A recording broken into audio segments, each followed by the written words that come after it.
Hi guys, welcome. Hope everyone's doing good. Hope everyone is enjoying current affairs. Please keep reading newspapers. As I keep telling you, this initiative is to complement your newspaper reading and not to replace your newspaper reading. Today, on the 3rd of November, is the World Biosphere Reserve Day. Okay, so today a lot of news is on the base on biosphere reserves. Okay, the concept of biosphere reserves that is introduced or that was introduced by UNESCO. So we are going to have a look on that in detail. So before any other delay, let us start off with the news in 30 minutes and let us start off with the important issues of the day. The first issue is AI powered courts can rewrite future of judiciary. Okay, again it's a very well written article, and this article basically divides judiciary on three angles. Okay, first the article talks about the challenges faced by judiciary. The second, the article talks about the reforms that are made by the judiciary with the help of technology.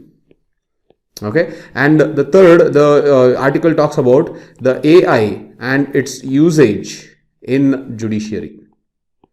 Okay, and finally there is a case study of USA, how USA uses artificial intelligence in its judiciary for decision making. Okay, so overall this is how the article is, and this is how we are going to also go on concentrating about the Indian judiciary. Okay, so the first is challenges regarding Indian judiciary. Okay, a very good article, and the data as well as the content can easily be reproduced in the exam. So please listen to this carefully and please make a note of it as well. So when we come to the challenges of Indian judiciary, we have three important challenges. One is lack of timely delivery of justice. One is lack of timely delivery of justice. The second is the economic cost of delayed justice. Okay, and the third is the most spoken about, that is the pending cases plus vacancy in judiciary. Okay, these three are broadly the challenges that we have in Indian judiciary. Okay, so the first is lack of timely delivery of justice. Here the author gives the example of NAS Foundation case, NAS Foundation case. Okay, this is to do with section 377, and the author says, since though it is a very important issue, it took almost 624 days for the judgment, for us to receive the judgment. So this shows the time taken for the cases is very high. As important as a case as NAS Foundation itself has taken almost a period of 2 years, that shows that the justice is always delayed. And whenever justice is delayed, we know that it is justice delayed is always justice denied. So that is one thing that the author makes a note of. Okay, this is what is the lack of timely delivery of justice. Now, economic cost of delayed justice. Okay, now to substantiate this, according to 2018 report that was brought out by the Institute of Economics and Peace. Okay, this institute brought out a 2018 report which said that delayed justice in India, is costing India as much as 9% of GDP. Okay, so I hope you understood this. Okay, because there is no timely delivery of justice, this lack of timely delivery of justice is almost costing 9% of India's GDP. This is another challenge that is faced by India. The third and the most pertinent problem is pending cases as well as vacancy in judiciary. Here we will make use of PRS legislative research. This PRS legislative research has given us the stats. One stat is, it says total there are 4.32 crore cases that are pending in High Court as well as subordinate courts. So if we take High Court and subordinate courts, we have a total of 4.32 crore cases that are pending in the judiciary. Okay, and also the same PRS legislative research says that there are around 30% and 22% vacancy in High Court and subordinate court compared to its sanctioned strength respectively. Okay, so these are the important challenges. Okay, so let me just reiterate the challenges of Indian judiciary because it is very important for your GS2 of your mains exam. So the worst is lack of timely delivery of justice. One example for that is NAS Foundation case that's deciding on section 377 took almost 624 days for the decision to be made. The next is the economic cost of delayed justice. In the 2018 report of Institute of Economics and Peace, delayed justice in India is costing about 9% of India's GDP. And the third is the pending cases as well as vacancy in judiciary. Pending cases according to PRS legislative work is almost total of 4.32 crores cases in High Court and subordinate courts. And the vacancy of judiciary, the vacancies in judiciary is 30% vacant in High Court and 22% vacant in subordinate court compared to its total sanctioned strength. Okay, so these are the challenges of faced by the Indian judiciary. Okay, now after knowing the challenges, let us now come to the reforms. This is reforms that are done in Indian judiciary after the inculcation of or by the usage of technology. Okay, so the first reform was recently Supreme Court has ordered all the high courts to make sure that they make no member of the bar is denied video conferencing and hybrid facility hearings.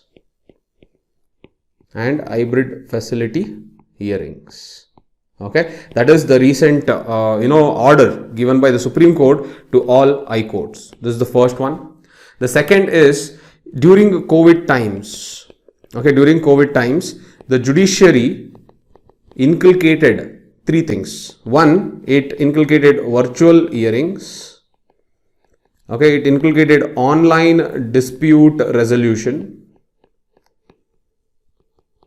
Okay, and the third it inculcated was remote collaboration. Okay, now inculcating these three aspects post COVID times, okay, has increased transparency in judiciary, and this has actually improved the faith of judiciary in the people's eyes. Okay, so it has helped garner public trust. Okay, so this is one more reforms that was done during COVID times. Okay, the third one is a comparative analysis of Madras High Court. Okay, Madras High Court, because they used technology well, their case clearance rate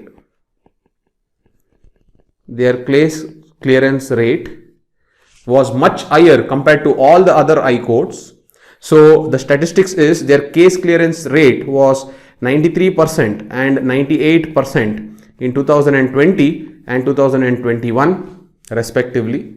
Now against, if I have to repose this against all the other high courts, all other high courts add 76% and 83% in 2020 to 2021. Okay, so look at the difference. The difference is almost 15 to 20%. Okay, so Madras High Court is leading by example in the inclusion of technology, because you can see the case clearance rate has increased tremendously from 93 and 98% in 2020-21 against 76 and 83% in all other high courts.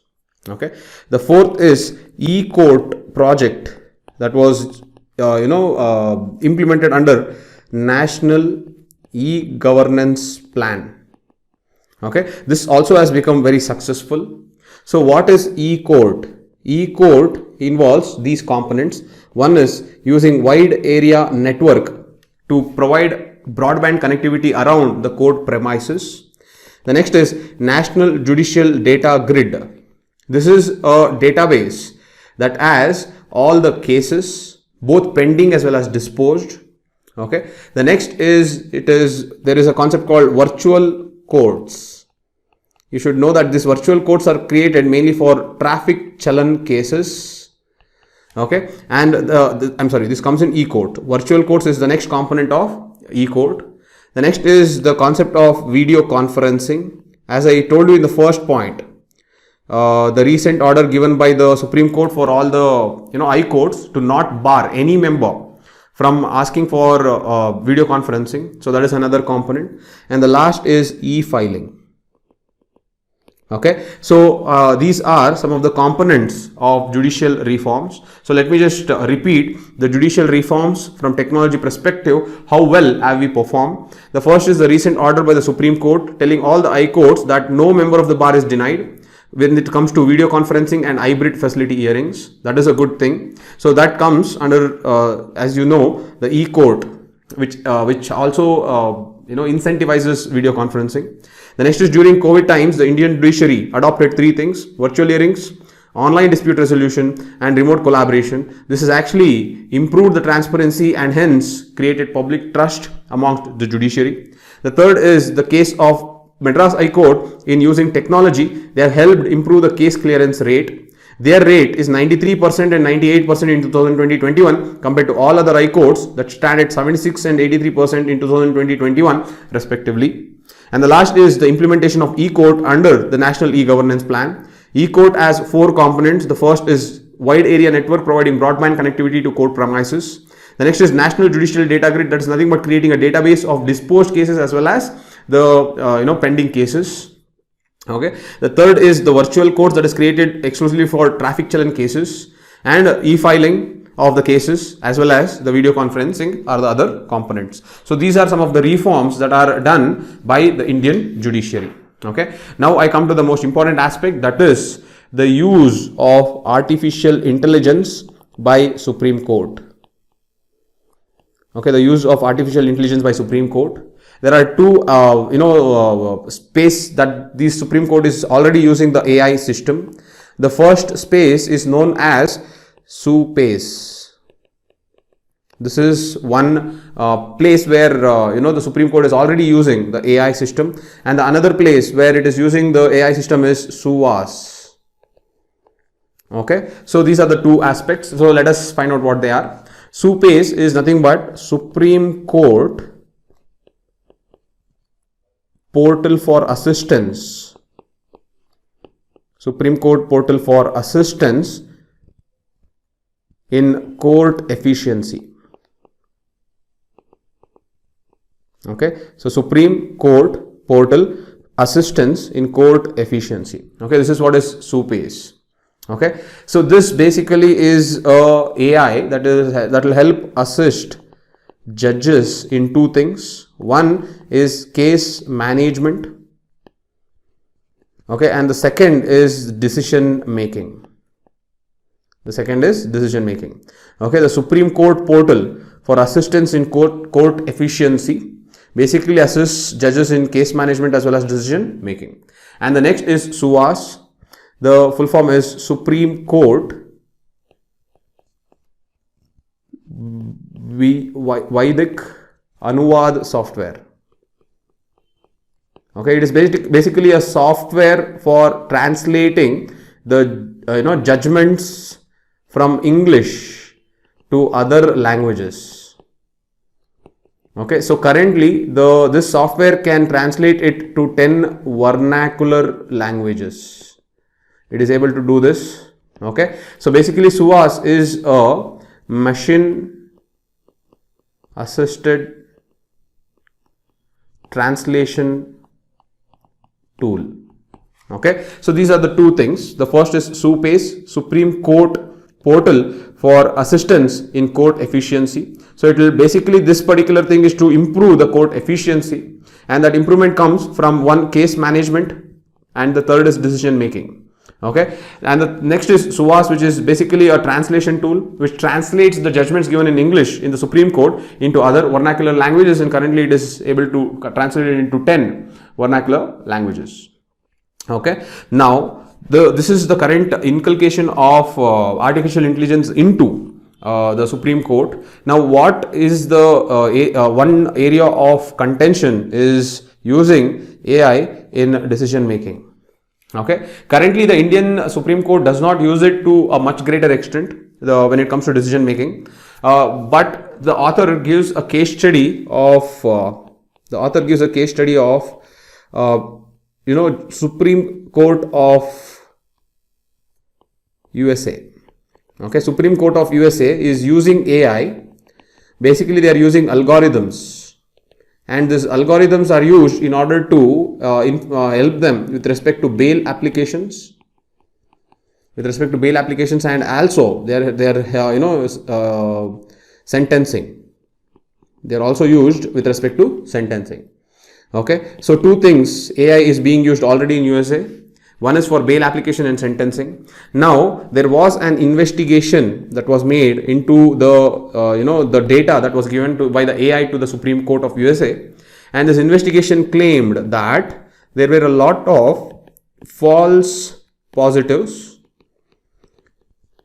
when it comes to black people, and there was a lot of false negative when it comes to whites people. Okay, now what does this mean? This means when the Supreme Court of USA used AI in its decision making for sentencing, the investigation claimed that there were false positives for black people.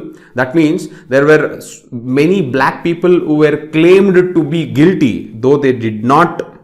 Okay, and there were many white people who were claimed to be innocent though they did not.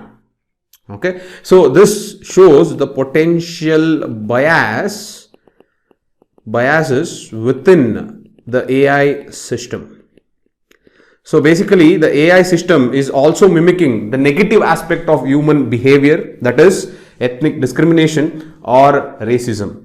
Okay, now this can be used as a case study not only in this particular aspect of the topic, but you can always use this as a case study whenever it comes to the challenges faced by artificial intelligence. How are we going to remove this particular aspect of mimicking of human behavior that have negative tendencies? Okay, so this is anyways one of the challenges of decision making. So this brings us to the question of use of AI, especially in judiciary, and especially within that for decision making. Okay, so this is the case study. So I hope you got this case study. Use it wisely in other topics as well. You don't have to confine yourself to this, as I keep telling you always. And this completes the article. So basically, we have discussed three things here. The first thing that we have discussed is the challenges of Indian judiciary. As I told you, they are threefold. One is with respect to timely delivery of justice, which is not happening. The second is economic cost of delayed justice, and the third is pendency of cases as well as vacancies within the judiciary. The next is reforms. We discussed several reforms with respect to technology.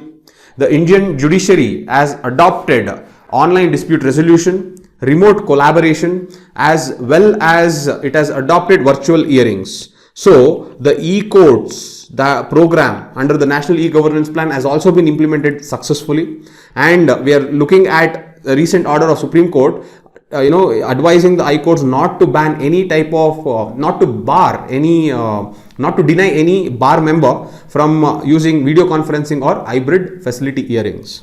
Okay, the next is we saw two aspects of Indian judiciary using AI. One is SUPACE and another is SUVAS. And the next is we saw a case study of USA where there was bias in the decision making of artificial intelligence in the judiciary of USA.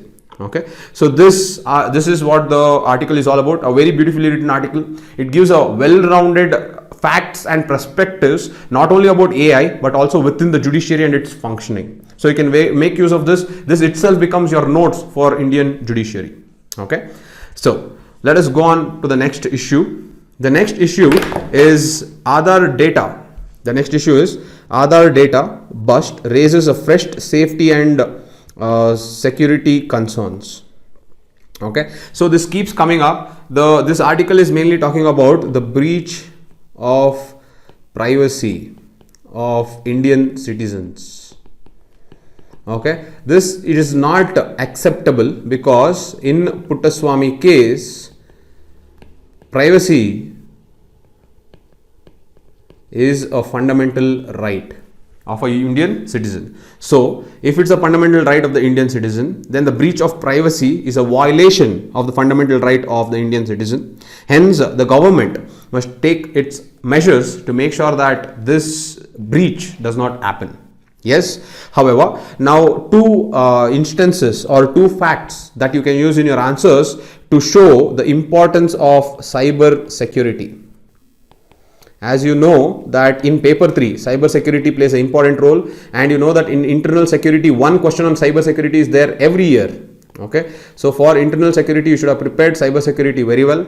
So as a adding value to this cyber security, let me give you two facts. A US based firm called Resecurity, a US based firm called Resecurity has given us statistics telling that 815 million Indians personal Aadhaar and passport data is leaked and is in sale in dark web.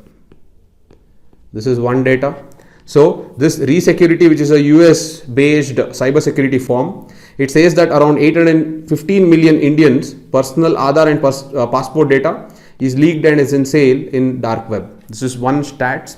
However, our ministry has rejected this claim. It is one fact that you can use to always point out the sensitivity of critical information in the governance of the current day's time.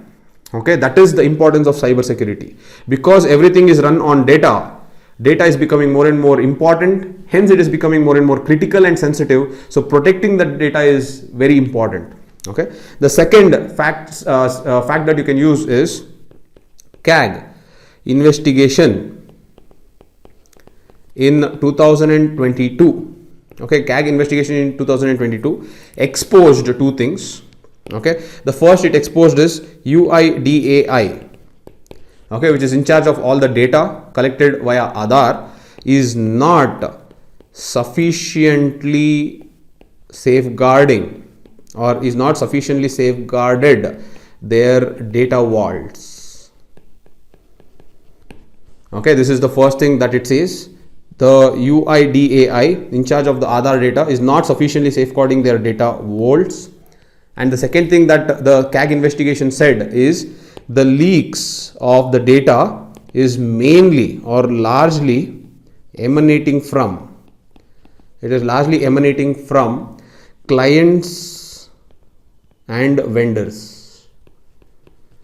It is largely emanating from clients and vendors. And it says that there is very little oversight on them. That's why it is leaking at such rampant scale.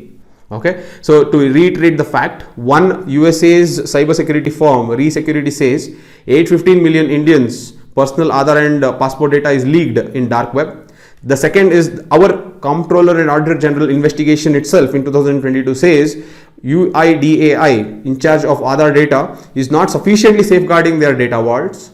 So they have to take measures to improve their efficiency as well as the effectiveness. The next is the leaks mainly of Aadhaar data is happening on the side of clients and vendors. The reason is there is little oversight to make sure that they don't leak the data.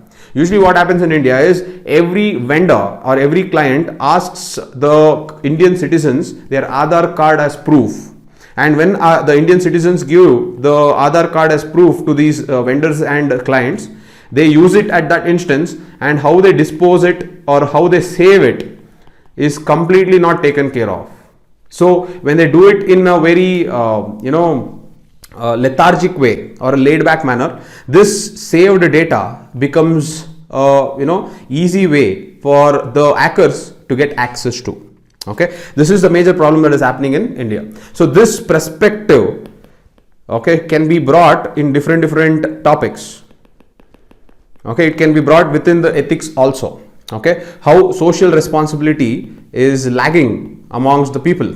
Okay, so like that you can use this particular fact in different ways. However, overall these two facts are very important for cyber security. Okay, hence we have to make sure that the breach of privacy of Indian citizens should not happen under any circumstances. So in this context, one act that you should know very well is Digital Personal Data Protection Act 2023, which is passed recently. Make sure that you know in and out of this act. I will make a video on this act as well, but you should make sure that this act is known to you, because this question is definitely going to come. If not in prelims, for sure 100% is going to come in the next mains. Okay, so you should have a very good idea about this act, because it has been recently released, as well as a very significant act during the current times of cyber security and breach of privacy norms.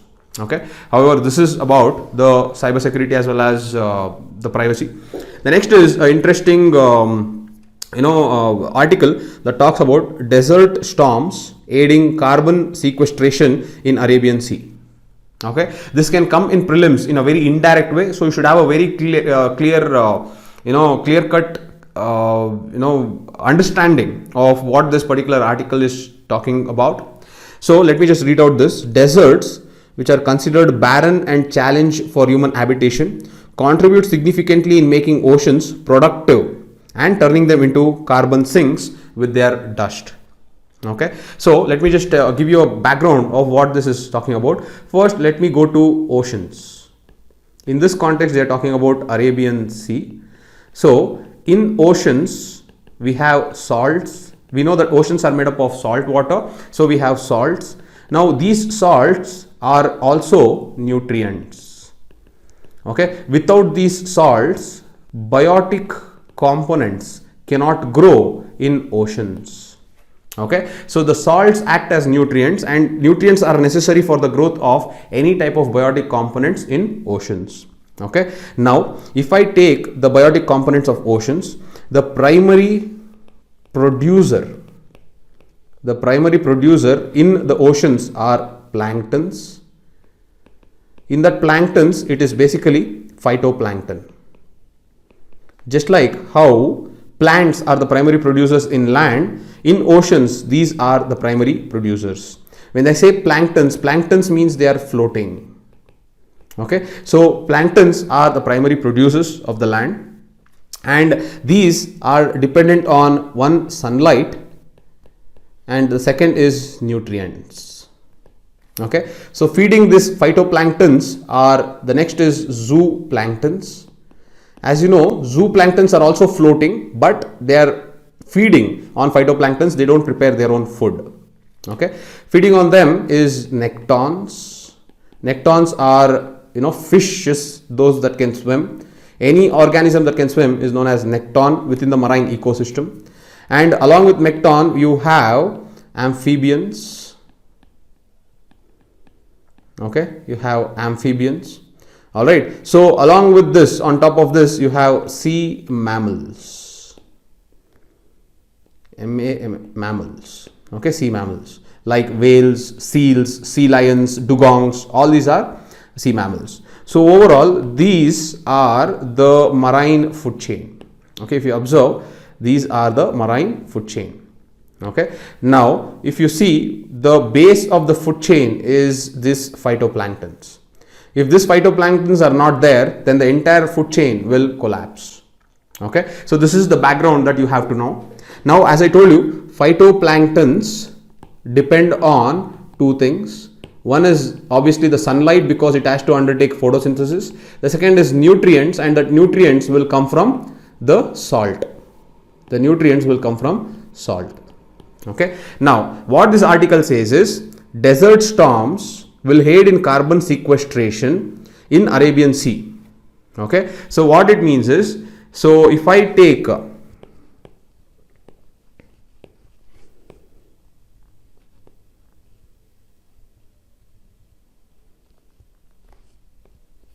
Okay, so if I take this, now as you can see, this becomes the Arabian Sea. And as you can see, there's a desert here, desert here, desert, desert, desert. So Arabian Sea is covered by deserts. So all the storms that come up in the Arabian Sea, all the storms that are there in this particular deserts, they bring salt content into Arabian Sea. Okay, as you know, as I've already told you, salt should be seen as nutrients. Let me just reiterate, all these desert storms that come into this Arabian Sea, they bring dust. Okay, I told storm. They bring dust, and within this dust are salts, and obviously these salts are nothing but nutrients. Okay, so these nutrients will help in the growth of phytoplanktons, and as I told you, phytoplanktons are primary producers. They undertake photosynthesis. So in producing their food, they absorb carbon dioxide. So the more the phytoplanktons, the greater will be the absorption of carbon dioxide. Hence dust storms from the deserts are increasing carbon sequestration. I hope you got the relation. Okay, so we have deserts.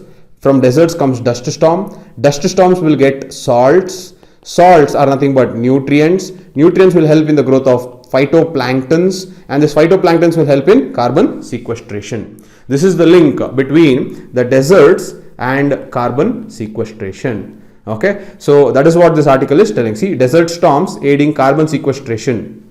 Okay, now one more term that they will introduce is these dust, along with carrying the salt content, it is also, this salt will act as micronutrients.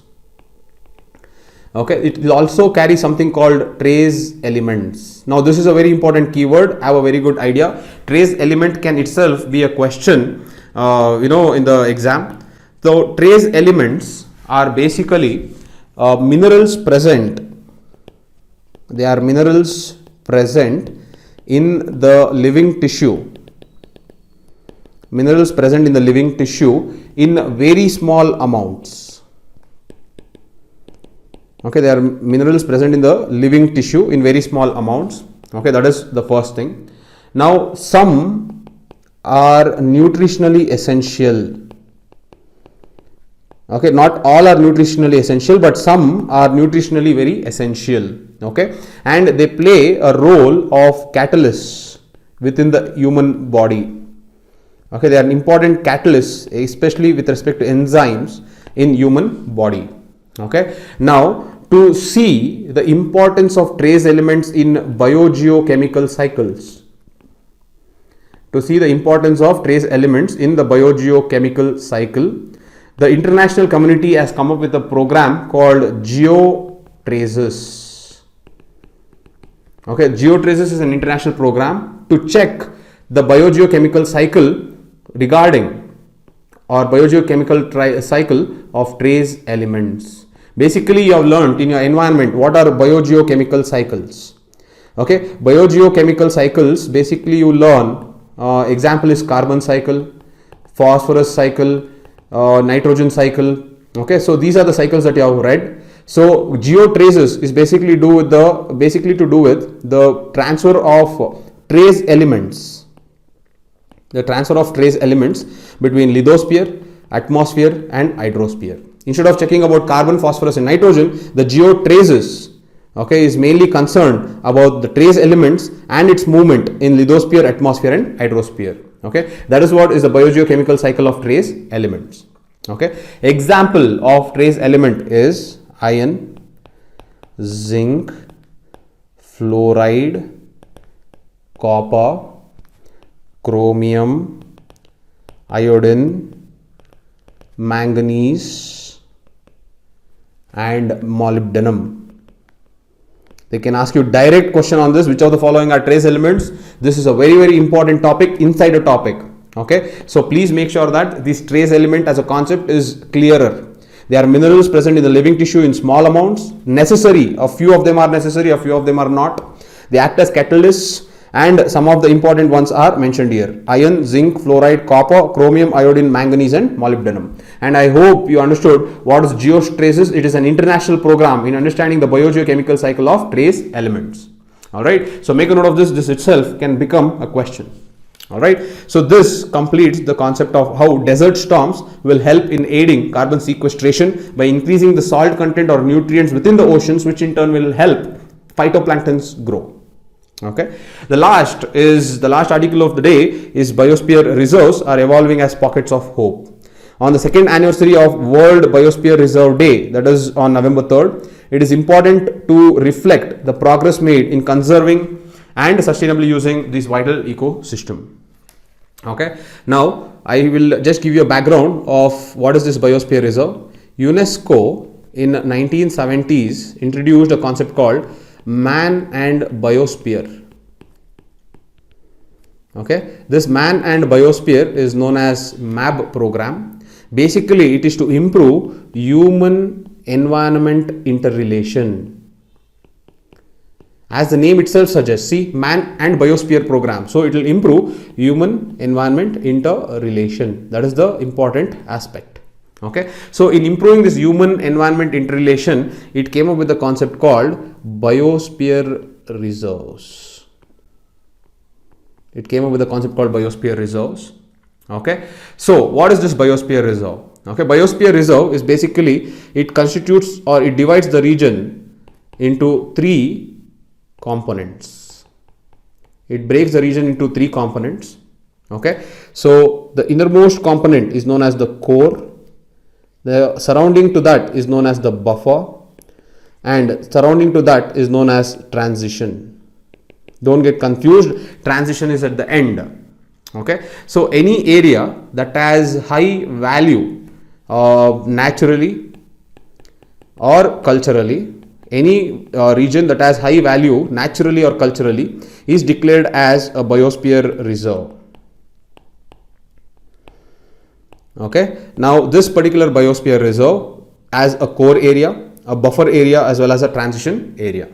Now, a core area is where no humans interventions or no human interactions are allowed. It is strictly protected for flora and fauna. Okay, so core area is has the highest amount of protection, and it is completely preserved and protected for flora and fauna. The next is buffer area. In buffer area, it can be used for research. It can be used for laboratory. Here, tribes can stay and they can take up several activities which are sustainable. So they can live in harmony also with the environment. And the last is the transition zone. The transition zone has socio-cultural activities. It has social cultural activities and it constitutes villages which are living sustainably. Okay, so this is what is the biosphere reserve. A biosphere reserve will always have core, buffer and transition. So these are the three areas of a biosphere reserve. Okay, so this is basically declared by UNESCO under Man and Biosphere program. It is not to segregate man's intervention within the environment, but to improve the man's intervention inside the environment. So it is mainly concerned with human environment interaction. Okay, the next is if I take UNESCO, these are some facts that are very important. Okay, in the Man and Biosphere program, currently there are 748 biosphere reserves. Okay, there are 748 biosphere reserves over 134 countries. Okay, it is an important fact. 748 biosphere reserves are there in over 134 countries, and this also includes 22 transboundary reserves. So you know that biosphere reserves can be transboundary also. Okay, it can be between two countries. Okay, and this program is supported by UNDP, UNEP as well as IUCN. These three bodies also support the program of Man and Biosphere. Okay, in India 18 biosphere reserves are present currently. There are 18, out of which 12 are UNESCO recognized. Okay, there are totally 18 biosphere reserves that are declared by Ministry of Environment, out of which 12 are recognized by UNESCO. This is with respect to India. Okay, so let us quickly look at these 18 biosphere reserves. Okay, the first is now just understand, wherever there is a star mark, that means it is UNESCO recognized. So we have 12 out of 18 that are UNESCO recognized. Okay, we'll go from north to south. The first is the cold desert in Himachal Pradesh. The next is Nanda Devi Biosphere Reserve in Uttarakhand. The next is Kanchenjunga National Park in Sikkim. The next is Dihang Dibang, Arunachal Pradesh. Manas and Dibru Saikova National Park. Nokrek National Park. Sundarbans. Simplify National Park. Great Nicobar Biosphere Reserve.